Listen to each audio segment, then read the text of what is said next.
जम गया सब कि मैनू जुनू घर का बन गया हो शिमला। तो भाई आज दिखाऊंगा अपने घर की क्या हालत हुई। राम ने के कुछ बदलाव करा क्या, तो इतनी गर्मी गिरा था क्या, इतनी बारिशें कर दी। और रात ने हमने कर दिया था फ्रिज बंद, फिर भी फ्रिज ने आज तो सब कुछ बुरी तरीके से जमा दिया है, जो साफ करने में बहुत ज़्यादा टाइम लगेगा। घर का बना दिया एकदम माहौल जमा ठंडा बर्फबारी वाला माहौल, शिमला जाने की ज़रूरत ही नहीं।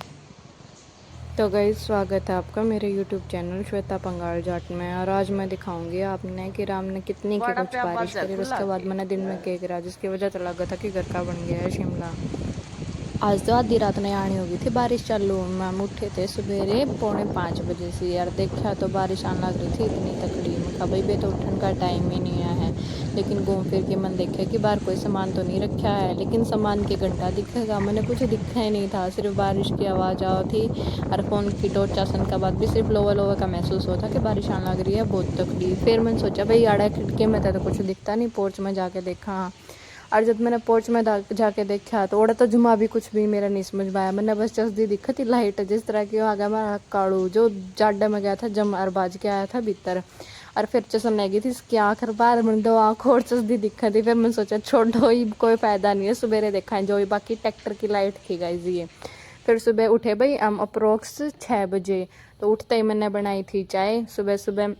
लेकिन बारिश अब भी नहीं रुकी थी, लगातार बरसाने लग रहा था। राम ताज पूरे करके छोड़ देगा जिससे कि अपने बारिश की आवाज़ भी आने लग रही होगी। मस्त मौसम हो रखा था, लेकिन मेन दिक्कत थी काम करने की कि भी इस मौसम में मैं डांगरा ने कुकर नहीं रहूँगी। सबसे बड़ी समस्या थी मेरी खातिर या, क्योंकि मैं भीगना बिल्कुल भी अफोर्ड कौन कर सकती। अगर मैं बाई चांस भीग जाऊँ तो मेरी हालत हो जावे ख़राब, बुखार की शिकायत हो जावे है, मतलब कि मैं तो 2-3 दिन का काम मेरा हो जाओ, इसलिए मैं थोड़ा अवॉइड करा करूँ। फिर मैंने संभाला डांगरा कंजा की, तो हमारा बैसान मिल गया था फ्री का स्विमिंग पूल।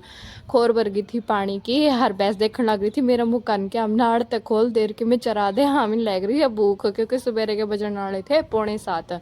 फिर मैंने भाई डांगर डूंगर नीर दिए थे, बारिश में भीग बाकी कर दिया था काम, या तो रुका है नहीं, थोड़ी बहुत तड़की हुई थी उस टाइम पर कर दिया था काम। फिर बारी थी आज फ्रिज मैंने शाम ने बंद करके छोड़ा था, क्योंकि फ्रीजर में जम रही थी बहुत सारी बर्फ़ की, आज इससे सारी ने निकालेंगे। लेकिन जैसा कि आप देख सको हो, रात ने बंद करने के बावजूद भी फ्रिज की बर्फ पिघली नहीं थी, बिल्कुल थोड़ी सी पिघली थी। रात ने तो कुछ भी नहीं दिखा था, लेकिन दिखने लगा था कि कप वगैरह रखे हैं। लेकिन मन बहुत देर थी खुला छोड़ने के बाद इस्ते कर दिया था खाली। उसके बाद मन कर इसकी अच्छा था सफाई। वैसे तो मम्मी गांव जानता है 2 दिन पहला फ्रिज की सफाई करके गई थी, लेकिन मन सोचा जब फ्रीजर साफ करूँ तो पूरा साफ करे दूँ। पूरा साफ करने के बाद मैंने अच्छा था दोबारा था जचा दिया था, और इसी के साथ मेरा ये फ्रीजर की सफाई का काम हो गया था कंप्लीट। उसके बाद बारी आ गई थी दोबारा चाय बनाने की, क्योंकि आज हो रही थी ठंड, गर्मी ने गर्मी काटा है, ऐसे ठंड ने भी चाय काटा है, तो इसलिए ठंड में भी चाय जरूरी और गर्मी में भी चाय जरूरी। ये मेरा परफेक्ट रीज़न मिल जाए कोई ना कोई मैंने चाय पीने का बस बनना चाहिए है। उसका थोड़ी देर बाद में पापन कर तम्बाकू खातर गुड़ बेन की तैयारी, और मैंने इसका मुँह कर दिया था अच्छा था बन टेक्निक लगा के। मेरी मम्मी के एब्सेंस में मामी से इसे काम कर दे वहाँ, जिनका कोई जिक्र नहीं। शाम ने मैं बाहर सोई थी, फिर मन लगा कि बारिश आओगी तो मैं उठ के अंदर आ गई, बिस्तर उठा ली, लेकिन एक खाट कौन उठा के लाई। मन सोचा कोई बात नहीं, मम्मी होती तो पक्का उठाती। अरे भैया बीच कितनी टाइट होगी, ऐसे ऐसे काम कर ही देते हैं, हो जाते हैं, करते नहीं हैं अपने आप। बारिश का मौसम जमा मस्त आज जी लगे, कितने दिन हो गए गर्मी में, तो 3 दिन हो गए चक्कर आऊँ थे गर्मी की वजह से, जमा बुरी हालत हो रही थी। और आज थोड़ा अच्छा फील हो रहा है। काम करना जी तो मेरा किसी भी मौसम में नहीं करा होगा, लेकिन मन हर बार करना पड़ा है। तो भी मेरा कुछ बचा हुआ काम है मैं वो कर लेती हूँ पूरा, फिर उसके बाद मैं जल्दी से नहाऊंगी, जोतपत्ती करूँगी, फिर उसके बाद देखते हैं क्या करेंगे दिन में, क्योंकि आज तो पूरा टाइम है। काम मन जल्दी जल्दी कर दिया सवेरे, बारिश के चक्कर में डंगरा का काम तो इतनी स्पीड तक करा है, 40 मिनट में सारा निपटा दिया, बस पानी पानी पियाना रह रहा है। उसके पीछे मन मेरा बचौड़ा काम भी निपटा दिया था, इनने भीतर तो मन सुबह ही बांध दिया था, तो जो बची कुची सफाई थी वो भी सारी कर दी थी। उसके बाद मेरा काम रह गया था सिर्फ नान का, और मैं चल पड़ी थी नान की तरफ, लेकिन तब तक पापा ने आवाज़ लगाई कि थोड़ी सी सीमेंट ले आ। तो हम बन गए थे मिस्त्री, मैंने उठाई कुछ 2 से 3 ग्राम सीमेंट, और पापा उठा के ले आए या ग्लू सीमेंट, जो कि इसने चिपकाने का काम करेगी। अरे मकोड़ा ने बना लिया था हमारे घर का भीतर घर, इसलिए हमने भी चेजी लगानी पड़ी, बिना करनी के बिना बसोली के।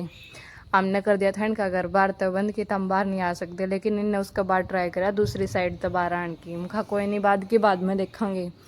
ये काम पूरा होया था, मेहनत करने लग रहे थे कि तब तक देखा तो पापा ने, मैं थोड़ी देर खातर गई थी बाहर, मैं मेरे एक बार बाहर तक कुछ सामान उठा के अंदर रखना है, उसके बाद ना आऊँगी। तब तक पापा ने अंदर कर दिया था बुरा हाल, क्योंकि यह थी रेड सीमेंट और इसकी वजह तो नू लगा था जो किसी ने पूरा सारा खून गिरा रखा मेरा फर्श पे। तो ये मैंने गिला गिला साफ़ करना पड़ा। अगर मैं इसने सूखन खातर छोड़ देती या फिर ये थोड़ा सूख जाता, थोड़ी देर बाद में साफ़ करूँ तो ये उतरा कौन यार, इतना चिपक जावा। इसलिए मन करी सफाई। एक बारी में तो ये पूरा साफ़ भी नहीं हुआ, एक पर तो पोछा इतना गंदा हो गया, फिर दोबारा तो फिर पोछा गिला करके एरिया अच्छा से साफ़ करा। इसने साफ़ करने के बाद मैं चल पड़ी थी नहानू के जोत बत्ती की तैयारी। मैं सारे काम कर सकूँ लेकिन मैंने एक काम करना नहीं आंदा। मैंने एक साइज़ की बात बांटनी आज तक कदे भी नहीं आई है गाइस, सारी अलग अलग।